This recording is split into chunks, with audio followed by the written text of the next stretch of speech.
there, Mama. I'm Courtney Cecil, proud mom of two boys and an organizational culture and behavior change executive. And I'm a believer in building a movement to help the burned out, overwhelmed working moms reclaim their control and free time so that they can confidently remain in the workforce without losing the sanity or themselves. Now, let's get started. Hey y'all, welcome back to another snack-sized episode of the Life Management System. I'm Courtney Cecil, and inside this episode, we're going to talk about how to save your sanity this summer so you can actually enjoy it too. Because guess what, moms? The summer isn't just about your kids, it's about you too. You deserve to live as well. So, before we actually get into some of the tips and tricks that I have to help you get the best of it, I want to call a timeout and I just want to acknowledge reality. Because summer, it is real. The overwhelm is just out of control. The camps are out of control. My kids are 8 and 9, have two boys, and they are in back to back to back to back camps because it's the only way that we can keep them fully engaged. I remember in yearn over the days that I had an au pair where we didn't actually have to worry about the logistics of summer. Of y'all that are doing it full time and that are going from school aged to having to make plans, God bless you. I'm with you. Those of y'all that are in daycare still or have a nanny or an au pair like I did, relish it. It gets so much harder. I was not prepared for that, but all of my friends with older kids did warn me. So the camps are out of control, constant switching schedules, the constant unpredictable schedules, the snacks. Oh my gosh, mom, I want a snack. I want a snack. I want a snack. I'm bored. I'm bored. I'm bored. Oh my God. The extra laundry, the chaos of vacations. Let's be honest. We know that we are doing much of the bulk of the planning and getting ready of the house and the kids for vacations. Like that's something else. We just carry a lot of extra invisible load that falls uniquely on moms for one reason or another during summer. So I just want to say I see you. And that is exactly why I prepared this episode. While I can't take away all of that pain, that is a much longer process and something that I work with my clients on inside my signature program, the Life Management System. Hopefully, at least I can provide you a little bit of free consumable content to give you some ideas that will be able to stop some of that bleeding. So, one of the biggest, and this is going to sound super cliche, talking to a room full of, a virtual room full of working moms that plan a lot at work. But, friend, you need to plan a lot in your real life too. And I know that so many of you are going to hear that and you're going to think, ugh, like I don't want to plan. I like the breathing room. I like the ability to be spontaneous. Planning just makes me feel suffocated. But I promise you, planning actually creates more of that. So let me give you an example. I have a client, she and her husband both travel a decent bit for work. They also have the advantage of having close family members by. And when I asked her what's going to happen with her oldest and the schedule of her oldest when she starts summer camps, she was like, we're just going to wing it. And I called a timeout.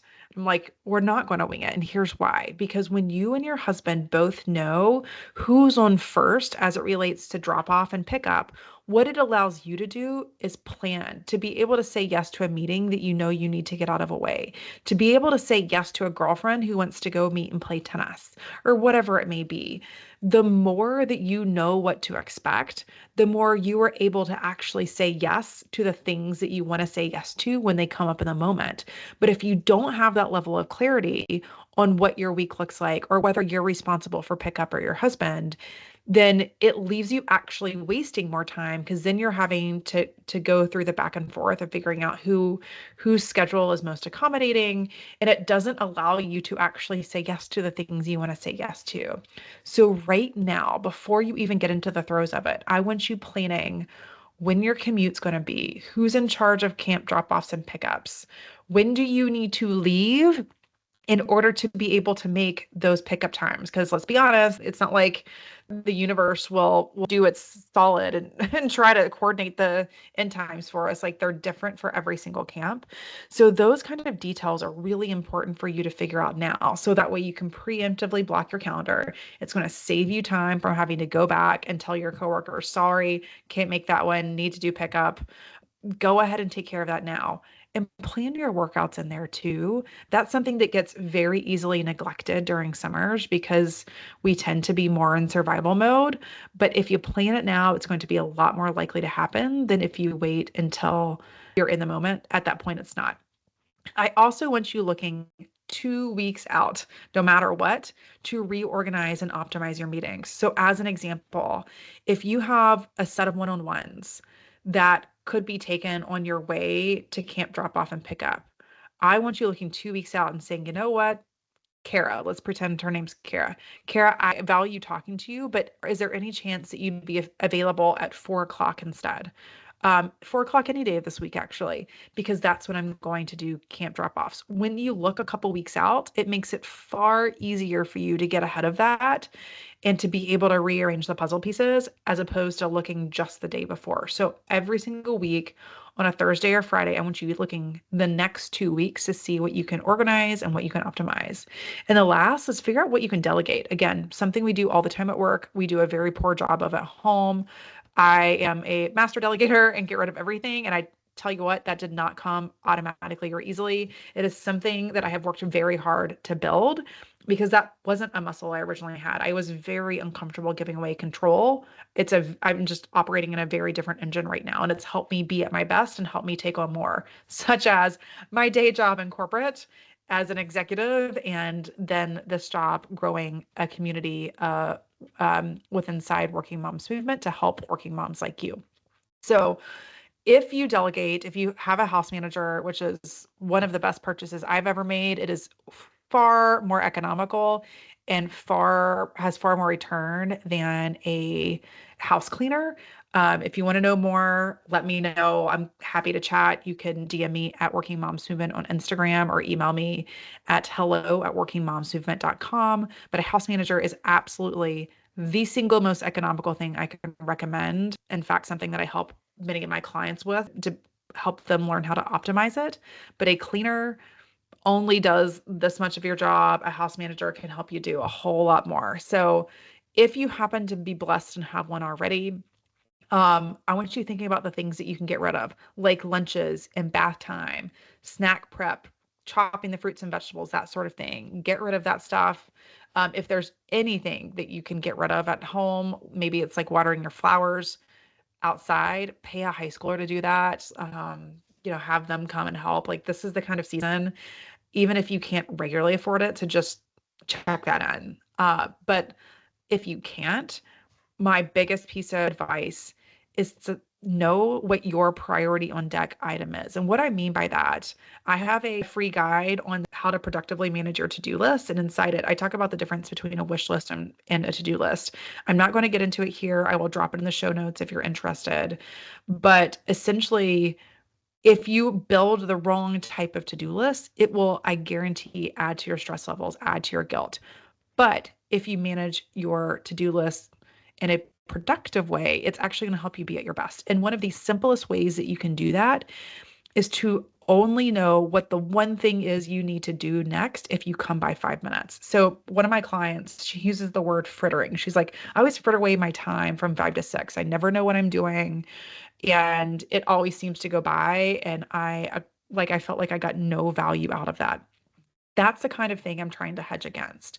So I want you knowing exactly what your priority on deck item is, whether that be paying down a bill, calling the hotline for a medical bill or something like that, whether it be going through your kids' paperwork from the school year and pitching what you can't. It doesn't matter what it is. Know what that one single item is, because that's going to allow you to manage the guilt over what you're not doing or not getting done at the time. It's going to help you stay a lot more present. It's going to help you make the most of every second you get. So that way you can be intentional and you can be present. Okay, next, let's talk about pushing the easy button, because we want to do as much of that this summer as possible. The first thing I want you thinking about, I want you reframing your expectations. I know that is simpler said than done, but oftentimes our expectations are compared to, like, we compare our life and what we're doing to when we're at our best.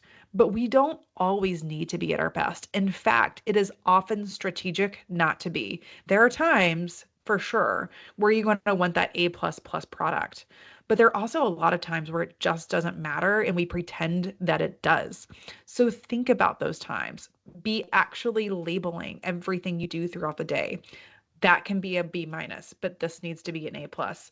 That might even be able to be a C minus. Whatever the task is, whether that be your dinners, whether that be the other household tasks like laundry, whether it be work, whether it be your bedtime routine with your kids, there's no right or wrong on what you label an A plus and what you label a B minus or even a C minus. The point is specifically label whether or not it materially matters at the end of the day, or whether just being good enough at that thing instead of great is still going to be great. Because oftentimes we compare ourselves to what we were like when we were at our absolute best, or what we were like when we were just firing from all cylinders. But guess what?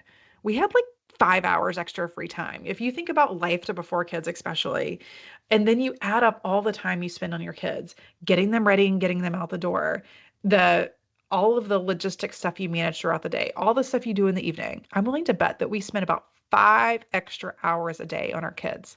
That's a lot of freaking time. So it's no wonder that we have such a difficult time fitting it all in. The only way you can fit it in is to figure out how to do things different. Oftentimes, that is reframing your expectations and not comparing yourself with your old self. And just know that, friend, you are still good enough. I guarantee your colleagues think that. I guarantee your spouse thinks that. I guarantee your kids think that. I just need you to think it too. Okay. So the next thing on the easy button list are any of the shortcuts that you can make. So some simple ones that come to mind for me right off the bat. Grocery delivery or pickup for sure. One of my clients actually said to me, so she was convinced, like, do or die, you have to do the grocery shopping yourself. She didn't trust the people that are picking them up. And I was like, just do it. Just one time. See what it's like. See what kind of time it saves, see how freeing it is for you, and see whether or not it is better or as bad as you expect. And after that one time, she was like, you're right. I'm never going back. I will always get them delivered or always get them do the shopping for me because it saved me so much time. So what I tell people, what I tell my next door neighbor, she's like, I don't never trust them. Okay, you know what? You're probably not going to get it right 100% of the time. They're probably going to send you a thing of strawberries that has a bad one. Okay, we'll throw the bad strawberry two away. Those cost you about 20 cents total. Like that's what we're talking about. We're talking about 20 cents that was wasted. But what you gained is an hour of time. You also save the money from not impulse buying, which you would probably be doing if you're walking around the stores. So use this time to check that in, either get your groceries delivered or I actually in Charlotte, we have our Harris Teeter. They do the online ordering for us. I know Walmart does that a lot of places. Like, see if your local grocery store will do the shopping for you. All you have to do is put the order in online and then pick it up on your way home. So that's one thing. Another hack that my girlfriend Whitney is keen on is building charcuterie boards for dinner. So she'll take little muffin tins and she'll throw the goldfish in there and the veggies in there and the fruit in there and like pepperoni or whatever. Build a charcuterie board for dinner. It is an absolute hit. Your kids will love it. In fact, take it outside and do it as a picnic. Make it a tradition. They're gonna eat it up. The other thing, cereal for dinner. I thought breakfast for dinner was the most genius thing when I was little. I loved it. We thought it was so cool. Little did we know it was because my mom was exhausted. But there is no such thing as too much cereal in a kid's life. Cereal for dinner when you're feeling tapped, like that is the easiest of easy buttons. Also think about lunches that you can rotate. Take 3 lunches that you can pack, like rotate one after the other. That way it removes all the mental load. That is what's getting put on the lunch boxes every day. You don't have to think about it. Another thing that I have talked to one of my other clients about who is struggling with her daughters putting their clothes away is think of no fold baskets. So I've never done this before. It is something I will be institutionalizing this summer in our family though. I'm going to have like a basket of clean clothes and a basket of dirty clothes for every boy. Because what I was finding last summer, it was our first summer in full-fledged camps. is that they were wearing the same outfits every single day. It was going from some athletic gear straight to the pool gear, straight to bedtime gear. So what I'm going to do this summer to make it easier, and I actually have my house manager does all the laundry for me. So I'm that much more blessed that I have the help, but it's still not even worth her time. I have to treat her time like my time because for every dollar I pay her, I am essentially paying a dollar to get something off my plate. So I need her doing her highest and best use stuff, just like I need to be doing my highest and best use stuff. So one of those things will not be keeping up with folding my boys' laundry. So what I'm going to do is in the clean basket, I'm going to have her just sort them. Like I want my oldest clothes in his room and my youngest clothes in his. But other than that, it's up to them every day to grab two socks, to grab underwear, and to grab an athletic outfit, and then their bathing suit, and then their nighttime stuff. And that way, we're not having to waste time folding the same clothes over and over and over and having to fight the friction of putting them away. So those are some easy, like button kind of things you can consider institutionalizing. Okay, boundaries. That's another one. That's what's going to help you actually stay true to what you want to do, which is actually have fun. But the boundaries don't just apply to you. I'm going to talk about those in a second. I need you to think about them with your kids too. Okay, let me back up. Let me tell you a little story. A couple, gosh, it was like 4 years ago now. We were going to Florida. So from Charlotte, gosh, it was like a 10-hour drive down. We were going to my best friend's wedding, and then we were going to Disney World and got the boys for right, wrong, or indifferent on your opinions on tablets. We got them tablets for Christmas to help with that really long trip. They were still super young, and I don't regret the decision. However, I will say we learned some really hard lessons about what it does to their behaviors if we don't have hard and fast rules relative to the screens. So, what I mean by that is in the very early days, we just told them on the weekends they could have they could have tablet time. But what would happen is they'd wake up at 6 o'clock and they're so excited because they get tablet time, and then they wouldn't go back to sleep. So then we told them, no matter what, you cannot come out of your room until 8 o'clock. And that way it forced them to stay in bed a little bit longer and to get a little bit more sleep, as opposed to being so excited about their tablet, they're waking up as fast as they can. And then, so that like, by the way, that was genius. It helped us sleep in. We got many, many, many, many hours of extra sleep because of that, like hundreds of hours of extra sleep because of that rule. But then what we were finding is we would wake up and we'd casually be like, okay, it's time to put it up.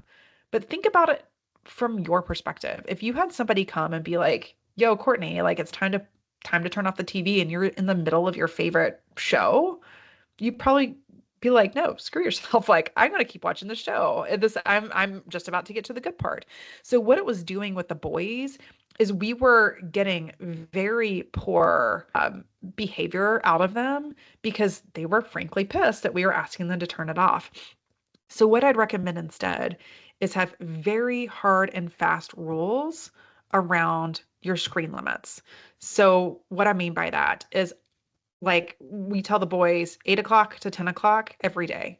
Or we say you've got 2 hours every day. And we really tell them they've only got 2 hours. They just can't use it until 8 and they can use it whenever they want. So sometimes like a friend will come over and we'll call a timeout on that screen time and they'll get back to it later.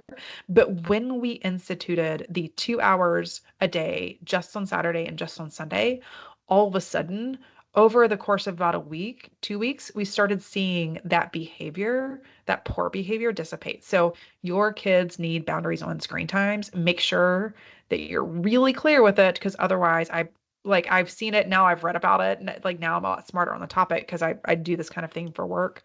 Um, Take it from me and the hard lessons of all that have come before you. The limits will help you so much with behavior issues. Then if you happen to be home with them, I also want you thinking about how you can work with them to co-create a schedule. So right now we have the boys in camps until August, and then we're just going to hack it. We're going to work and rotate schedules, and the boys will be home instead of putting them in camp. But what we do when they're not in camp is we co-create a schedule with them. So it's keeping them moving, it's keeping things fresh, it is keeping their momentum and their energy high. and it helps dissipate the nagging of boredom and snacks and all the things. So consider times like solo play, movement time. So whether that be outdoor, taking walks, bike, whatever it may be, some sort of movement. Certainly multiple snacks and meals. If they know when it's coming, they're less likely to ask for it. Chore time, screen time is fine. Again, it's not that it's a bad thing. It's more that you just need to communicate hard and fast rules around it so they stop begging and nagging. And then activity time. So for activity time, I tend to do a couple things. I rotate toys. In fact, with the boys, we actually have bins. So we'll have, and I guess 6 bins, and in each of the bins, they have a couple puzzles and a couple different type of car games and a couple art games. And that allows each week to be fresh. It allows the clutter to be contained. So for one week, they get one bin down. They have all the fun in there. Then at the end of the week, it's time to pack it up, and then we get the next bin out. So it could look something like that. It could look like a giant bin of toys that don't require your help and don't make messes. Think about things like puzzles or coloring books, quiet stuff, solo time stuff. So think about something like that that you don't give them access to all the time, but only in activity time. So that way it's fresh for them and it gives you a chance to know that that time of day you can take a meeting, as an example. Another very easy ad I learned from my friend Rachel. She owns a company called Parenting on Mars. She's a parent coach. Rachel says just add water. Think water tables, water balloons, sprinklers, washing their toys, toothpick racing when it rains, that sort of thing. Or even like one of the things I often do is just take my computer to the pool so the boys get pool time. When you add water, man, it's amazing what it does for everybody's mood. So that's another really easy thing you can do during activity time. And then the last thing when you think about constructing their day is certainly intentional time with you. That's what they're craving most.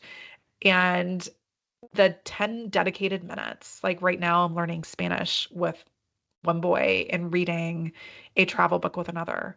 Like it is 10 minutes of dedicated time, and 10 minutes is actually really hard to come by. And it sounds ridiculous saying that out loud, but when you're in the throes of your day, like 10 minutes is a lot.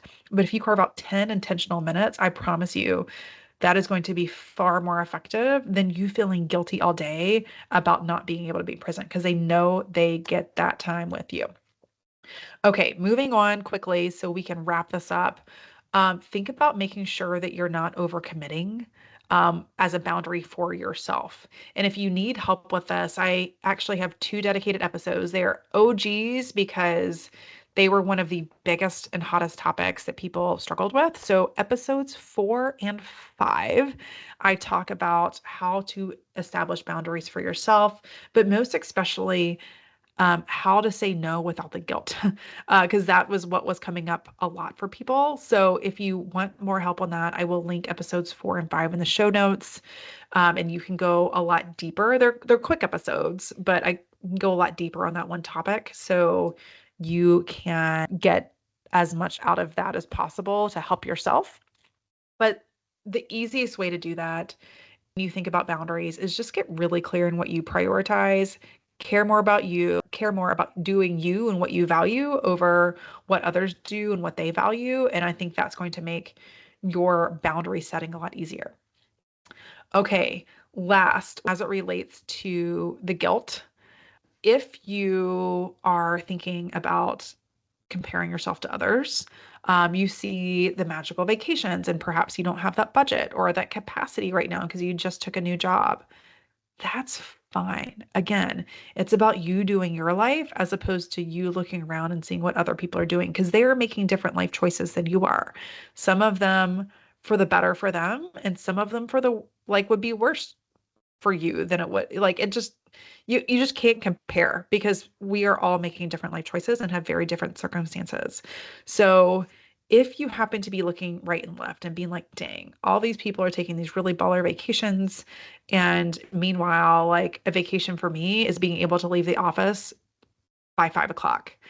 If that is you, think about ways that you can make the little moments magical. So as an example, I just texted one of my clients. I have a very high touch program. If anybody's interested, reach out to me at hello@workingmomsmovement.com. But I have a very high touch program, and I was just texting one of my clients, and we were talking about the magical ways that she can create something little for her daughter. So her husband has just committed to school. They are not in a position right now to take on much beyond that. So I'm like, okay, well, there are ways that we can still make this extra special for you all. Maybe their daughter's 4, so maybe you're doing cornhole tournaments in the backyard, or a fire pit and s'mores, or getting an old tent from, whatever secondhand sports stores or whatever exists. Like maybe you're getting a tent and you're camping in the backyard. That was our legit favorite thing to do over summer. Or you were doing spotlight tag with flashlights, another major hit in my childhood. Or you are doing sunset picnics, or you're reading under the stars, or you're doing tea parties. Like there's tons of stuff that you can do that is little to no cost that will just light your kids up. And I promise that quality tradition is going to be far more meaningful to them. That's all they need. Because mom, you are enough. So let go of that guilt. Like just find magic in the little moments at home. It doesn't need to be any more than that. And my parting wisdom for you would be, as you think about the summer, don't just think about other people, think about yourself. What is one thing that you can commit to for you? So for me, it's Friday morning boarding with my husband. We do not live on the lake. We live across from the lake. And we just take our paddle boards and cut right through our neighbor's yard and wade out into the water. It is the one very peaceful thing that we do where we can just be with our thoughts. I love that. That's what I'm doing for me.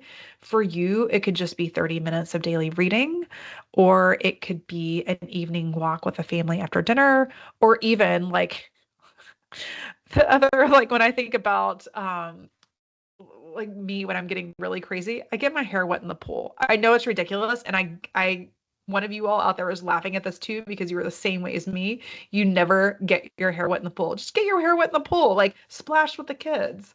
So, it doesn't have to be that complicated. Just think about the thing that you can do for you that's really going to move the needle for your summer. And then when all else fails, our actual ultimate hack is a giant lollipop. And I swear, like I swear by the lollipops. Back when the boys were little, we would go and do these sunset happy hours on the beach when we vacationed, or during the pandemic, we would always take the boys up to the boat launch in our neighborhood, and we'd just sit there and listen to music on the water because nobody else was out. And my husband and I just wanted to enjoy a bottle of wine in peace and the music we were listening to and the good conversation. And the boys were just like absolute animals. Granted, they were a lot younger. But we learned very quickly that a ring pop lasts a long time and keeps them distracted.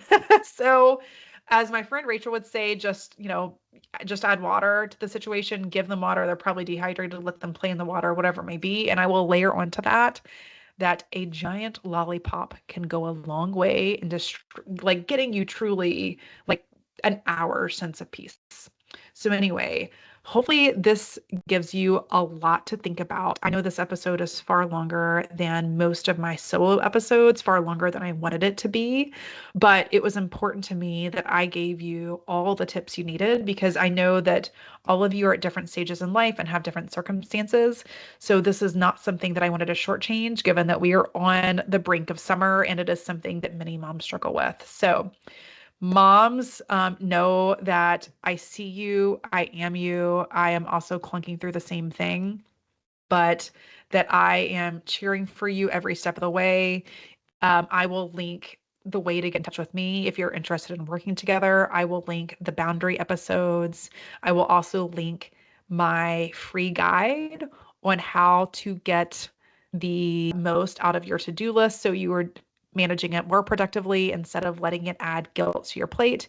Inside that, I also talk about the ways that you can most effectively delegate to your husband because men think very differently than we do. So you can get that stuff in the show notes.